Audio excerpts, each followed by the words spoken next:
आखिर अपने पति लक्ष्मण की मौत की खबर सुनकर जोर जोर से क्यों हंसने लगती है उर्मिला? आखिर इसके पीछे का रहस्य क्या है?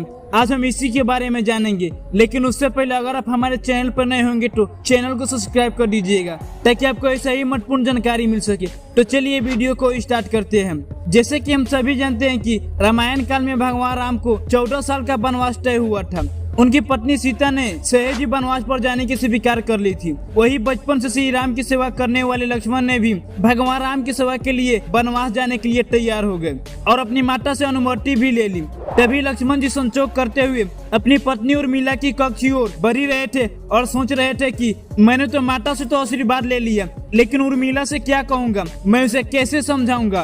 तभी वो उर्मिला के कक्ष में पहुंचे तो उन्होंने देखते हैं कि उर्मिला आरती के थाल लिए खड़ी है।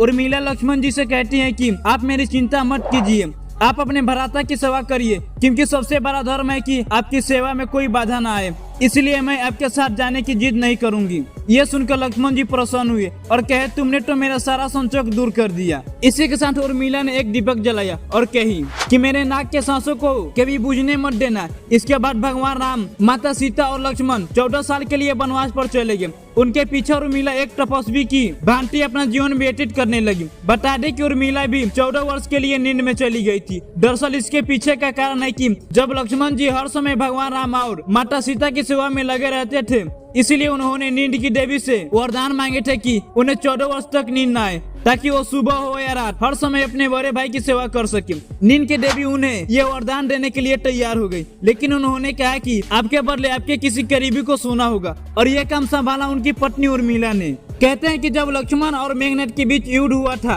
तब उस समय लक्ष्मण जी मूर्छित हो गए थे। तब हनुमान जी उनके लिए संजीवनी बूटी लाने गए थे। संजीवनी बूटी लेकर जैसे ही वो अयोध्या से गुजर रहे थे तो हनुमान जी को राक्षस समझकर भरत ने उस पर तीर से हमला कर दिया और हनुमान जी नीचे गिर गए। हनुमान जी ने भरत जी को सारी बात बताई कि किस तरह रावण के पुत्र मेघनाद ने लक्ष्मण जी पर हमला कर दिया है, इसलिए वह उनके लिए संजीवनी बूटी लेकर जा रहे हैं। वहीं आपको बता दे कि जैसे ही लक्ष्मण जी मूर्छित हो गए थे, वैसे ही उर्मिला ने भी अपनी नींद से उठकर खड़ी हो गई थी। जहां भगवान राम जी की माता कौशल्या ने यह सब बात सुना तो उन्होंने कहा कि राम से कहना कि लक्ष्मण के बिना वो अयोध्या में पैर भी ना रखे। वही दूसरी ओर माता सुमित्रा ने कहा कि भगवान राम से कहना कि अभी भी मेरा दूसरा पुत्र शत्रुघ्न मेरे पास है, अगर जरूरत पड़ी तो मैं उन्हें भी भेज दूंगी। मेरे दोनों बेटे भगवान राम जी की सेवा के लिए ही तो जन्मे हैं। माताओं को ऐसे प्रेम देखकर हनुमान जी की आंखों से आंसू आ गए। वही जब हनुमान जी ने उर्मिला को देखे तो वो चुपचाप खड़ी थी। जब हनुमान जी ने उनसे पूछे कि आपको अपने पति की चिंता नहीं हो रही है,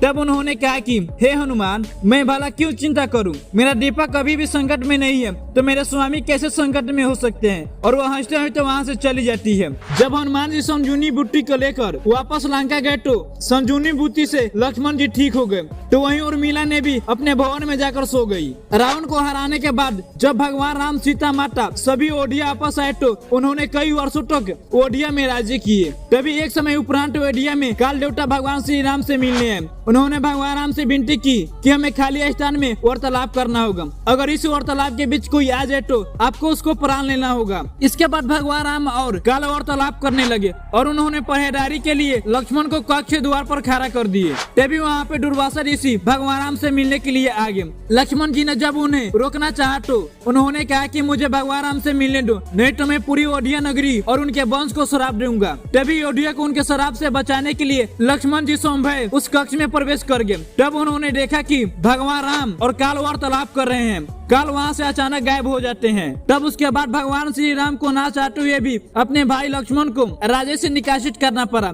इसका मतलब है कि अपना देश त्यागना। इसके बाद लक्ष्मण जी ने सरयू नदी में जाकर स्वयं अपना देश त्याग दिया। और जब यह बात उर्मिला को पता चला तो वो जोर जोर से हंसने लगी और बोली, मेरे पति ने तो सदैव धर्म का पालन किया है। अपने बड़े भाई भगवान श्री राम का हमेशा उन्होंने सेवा किए हैं, और आज अयोध्या वासियों और हमारे वंश को श्राप से बचाने के लिए उन्होंने अपने ऊपर एक सबसे बड़ा दोष ग्रहण किया और अपना देश त्याग दिए। मेरे पति ने अपने धर्म का ही तो पालन किया है। ऐसे जोर जोर से हंसते हंसते उर्मिला जी ने अपना देश त्याग दिया। दोस्तों, मुझे उम्मीद है कि आप समझ गए होंगे कि आखिर लक्ष्मण की मृत्यु होने के बाद उर्मिला जोर जोर से क्यों हंसने लगी थी। दोस्तों, ऐसे ही वीडियो देखने के लिए हमारे चैनल को सब्सक्राइब कर दीजिए और वीडियो को लाइक कर दीजिए। जब तक के लिए मिलते हैं अगले वीडियो।